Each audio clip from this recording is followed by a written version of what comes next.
Action. Saraswati Vidya Mandir એ કોઈ મકાન નથી કે જેમાં સમય આવીએ સમારકામ કરાવીને એને ઇન્ટરનેશનલ એજ્યુકેશન હબ બનાવી શકાય. અરે આ તો વિદ્યાનું મંદિર છે જેના દરેકે દરેક બ્લેકબોર્ડ પર મા શારદા સૌથી પહેલા લખાય છે. અને એમાં ખોટું શું છે કે વિદ્યાર્થીઓને એમને પોતાની માતૃભાષામાં ભણાવવામાં આવે તો બાળકો જે શબ્દો સૌથી પહેલા સાંભળે છે એ જ બોલે છે, જેમ કે માં, બા, દાદા. બસ આવા જ ઉદ્ગારો આપણામાંના સૌએ કર્યા હશે.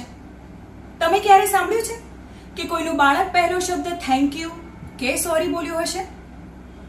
કે પછી કોઈ વિદ્યાર્થી થિયોરમને પ્રમેય કહે તો ગણિતના સિદ્ધાંતોને ખોટું સમજ્યું છે એમ કહેશે? નહીં ને?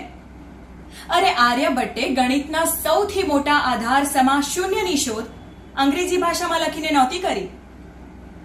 હું તો બસ મારા વિદ્યાર્થીઓને કર્ણના સ્થાને કર્ણ અને અર્જુનાના સ્થાને અર્જુન જ બોલાવવા માંગુ છું.